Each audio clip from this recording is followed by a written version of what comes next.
Halo profesional, berjumpa kembali di channel YouTube saya, Johnson Afonso, trainer profesional. Dalam serial video training tentang change management, saat ini saya akan sharing faktor-faktor penyebab perubahan. Dan ini sangat penting harus diketahui bagi para profesional supaya dia mampu beradaptasi. Oleh karena sahabat sekalian, saksikan video ini sampai selesai.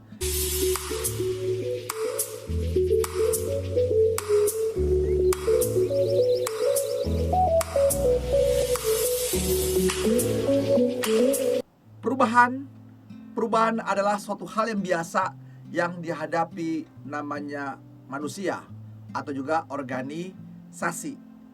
Yang kemarin hidup sekarang bisa mati, begitu ya. Nah, pilihannya seperti itu sahabat sekalian ya. Perubahan akan terus berlangsung selama dunia ini ada. Nah, berarti ada siklusnya. Yang perlu kita lakukan adalah sekarang adalah kemampuan kita beradaptasi terhadap suatu perubahan, karena pilihannya sederhana dalam perubahan itu, adapt or die, hidup atau mati, begitu ya, beradaptasi atau mati. Nah, oleh karena itu di sini setiap organisasi atau pribadi harus bisa beradaptasi dengan cepat. Nah, baik secara internalnya maupun secara eksternalnya. Tadi ya, secara pribadi maupun secara organisasi. Nah, itu teman sekalian ya. Nah, memang menurut Bill Gates bilang berubah dengan cepat atau mati, begitu ya. Semuanya ada waktunya sahabat sekalian ya. Memang sih tetap kalau secara pribadi kita, perubahan itu menuju kepada kematian kan, begitu ya, pada akhirnya setiap manusia. Nah, yang tentu pilihannya waktu Anda berubah itu apa yang Anda akan isi, apa yang bisa Anda lakukan. Nah, di sini perlu namanya SDM yang berkualitas. Perlulah profesional di dalam, karena organisasi juga dia bisa berubah karena ada SDM yang bagus, yang berkualitas. Nah, itu adalah hal yang penting sahabat sekalian. Nah, perubahan tentunya Anda mesti mengenali perubahan secara internal maupun secara eksternal. Nah, kalau secara eksternal dalam konteks organisasi biasanya dipengaruhi sahabat sekalian ya, yaitu faktor dari namanya PESTEL. PESTEL ini singkatan, yaitu faktor dari yang namanya politik ya, politik lokal, daerah, politik nasional, politik regional, politik dunia. Oh, itu ya. Berubah politik semua ya. Kita bisa lihat, saksikan di berbagai media. Itu penyebab-penyebab perubahan karena politiknya. Berubah arah politiknya. Wah, itu seru banget. Kalau Anda tertarik politik silahkan pelajari begitu ya. Karena politik mempengaruhi. Karena ada di sana pasti ada pemimpin, begitu ya. Hasil perubahan politik pasti ada perubahan pemimpin, dan pemimpin itu kalau mempengaruhi tetap aja manusianya. Sahabat sekalian ya. Itu politik. Yang kedua yang menyangkut adalah, yaitu karena PESTEL singkatan berikutnya, faktor namanya ekonomi. Politik ya. Lihat ya, bencana wabah ini membuat ekonomi negara-negara, ya, ekonomi daerah-daerah, ekonomi pribadi menjadi, ya kalau tidak siap dia akan kacau begitu ya. Apalagi banyak utang. Wah, kacau banget. Membayar dengan cara apa? Karena kemarin sempat stop begitu ya. Ini yang disebutnya efek ekonomi.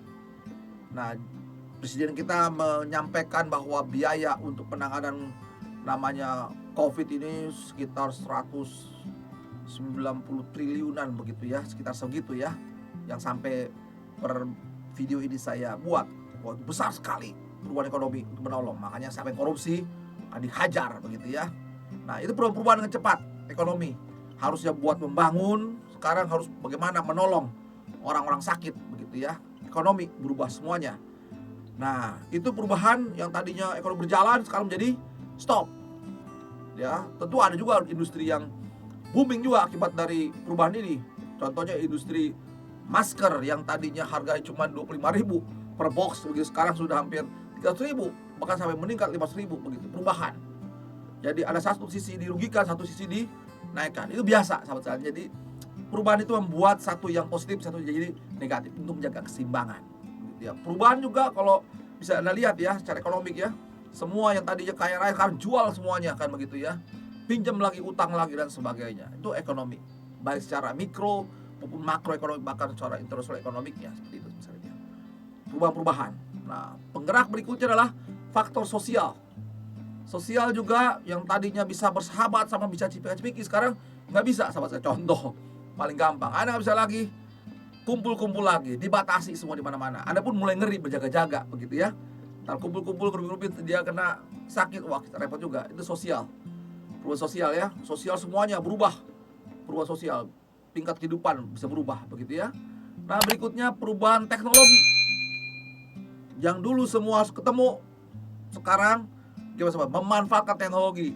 Sudah meetingnya nggak usah lagi harus bertemu, langsung aja menggunakan ya secara digital, online begitu ya, Zoom, apapun juga metodologinya. Yang tadi tidak bagus sekarang bisa, dipaksa langsung bisa dengan teknologi. Syukur juga setiap perubahan ini ternyata dunia sudah siap ya, sahabat sekalian ya. Teknologi ini sangat menolong sekali. Cuman di satu sisi menolong, satu sisi mengerikan juga. Karena data Anda semua terdeteksi semuanya begitu ya, dengan Google dan sebagainya begitu ya. Nah ini menarik ya, perubahan teknologi. Nah habis teknologi lagi perubahan apa lagi? Lingkungan environment. Perubahan environment. Yang tadinya tidak ada bencana, sekarang karena lingkungan berubah, semua jadi bencana di mana-mana begitu ya. Dari Wuhan sampai ke seluruh dunia, itu ngeri banget ya begitu ya. Nah, akibat pandemi corona ini. Dan juga perubahan lingkungannya apa juga kita lihat ya. Yang tadi sudah polusi, sekarang hilang polusinya. Keren juga ya, akibat dari orang di rumah semua. Jadi ada positif, ada negatifnya, keseimbangan. Jadi perubahan itu ingat teman-teman, tetap ada hukum keseimbangannya. Jadi nggak selalu semuanya negatif gitu ya, ada positifnya. Lalu juga perubahan dari aspek legal, peraturan, perundang-undangan dan sebagainya berubah semuanya sama sekali ya. Dulunya ada peraturan mengenai harus ganjil genap di jalan raya, begitu ada corona dicabut lagi. Toko-toko di Jakarta, di Tanah Abang harus yang buka pakai ganjil genap juga. Nah kami juga gitu, protes lah toko-toko gitu ya. Semua ya, toko-toko yang nomornya ganjil genap itu bukanya bergiliran. Akhirnya protes juga, ribut juga semua misalnya. Jadi perubahan-perubahan itu tetap ada positif, ada negatifnya sahabat sekalian. Nah itu aspek ekstra banyak ya. Itu bagian sub-subnya ada banyak sekali sahabat sekalian. Nah dari sisi internal banyak lagi kan ya. Pertama dari pribadinya begitu ya, pribadi si ownernya, pimpinan organisasinya kan begitu ya. Gimana di situ ada nilai-nilai di dalamnya ya. Ada orang-orang yang dalam di situ, ada kondisi kerjanya, ada budayanya dan semua aspek internalnya. Dan jelas aspek internal sini aspek dari para pemimpinnya di sini. Pribadi-pribadinya kan begitu ya. Bagaimana pemimpinnya di sini siap menghadapi berbagai perubahan yang ada. Nah, itu kesiapannya. Berarti di situ ada apa? Di situ ada menyangkut nilai-nilai di situ. Ya, ada standarnya dan semuanya. Dan itu ada kondisi kerja. Nah, itu aspek internal dalam perusahaan. Ada visi, misinya seperti itu ya. Nah, itu pemicu dari perubahan yang ada. Nah, lalu bagaimana menggerakkan perubahan? Nah, di sinilah yang memainkan peran ya. Dari eksternal ada berubah, dari dalam ada berubah. Yang jelas di sini ada pemimpin yang menggerakkan menuju kepada new, hal baru. Jadi perubahan, ingat ya, perubahan itu membuat satu ya perubahan ya. Nanti perubahan pasti ada berubah tadi ada positif, ada negatifnya. Yang jelas setelah perubahan ada masuk kondisi namanya new normal. New normal itu keren, sekarang ada istilah-istilah new normal, kehidupan baru begitu ya. Yang jelas dong. Jadi perubahan itu sendiri pemicu udah jelas ya, banyak aspek. Nah yang paling penting adalah bagaimana Anda siap menghadapi perubahan. Nah itu dia paling penting, kesiapan Anda menghadapi perubahan yang mendukung Anda untuk menjadi lebih sukses. Dan selalu ingat untuk subscribe, klik loncengnya, beri tanda like, kasih komen positif, dan share video ini kepada sahabat-sahabat lain yang Anda kenal supaya mereka juga bisa meningkat kompetensinya, dan saya juga menjadi semangat untuk produksi video-video training lainnya. Situasi dan kondisi yang perlu perubahan. Nah ini dalam organisasi ya, menyangkut para pribadi yang udah pasti ini harus ya sahabat sekalian. Jadi waktunya untuk berubah, yaitu ketika Anda melihat di organisasi tersebut, misalnya melihat karyawan yang punya sikap yang tidak disiplin, yang suka melawan atasan, malas ya, tidak ada inisiatif, rendahnya tanggung jawab ya, kurangnya rasa memiliki perusahaan, kurang loyal, sedikit atau bahkan tidak pernah menyumbang ide kreatifnya, kurang konsisten melakukan perbaikan, juga tidak tegas dalam disiplin anggotanya. Nah itu menyangkut perubahan harus dilakukan ya bagi sahabat sekalian. Nah tinggal Anda memilih mau berubah atau tidak. Jadi itu pemicu mendorong Anda mesti berubah. Nah teman-teman sekalian, sahabat sekalian, yang perlu Anda perhatikan, semua perubahan-perubahan yang ada tetap aja ujung-ujungnya di manusia. Tadi kalau aspek pestel, political, ekonomi, sosial, ya, teknologi, environment, legal itu hanya stimulasinya. Tetap saja manusianya yang memilih untuk berubah atau tidak. Nah, sahabat perhatikan baik-baik. Manusia itulah sebagai agen perubahannya. Apa saja yang mempengaruhi perubahan tersebut? Pertama, dalam diri manusia ada dorong-dorongan. Apa saja? Yaitu paling dasar kebutuhan. Itu pendorong ya, pendorong dari perubahan. Ada kebutuhan. Nah, kebutuhan ini kan kalau menurut teori Maslow itu ada 5 step gitu ya. Kebutuhan fisik yang mesti berubah. Tadinya miskin sekarang menjadi kaya. Gimana caranya sebelum tadinya bisa makan harus bisa makan secara fisikal. Lalu kedua, perubahan karena ingin apa?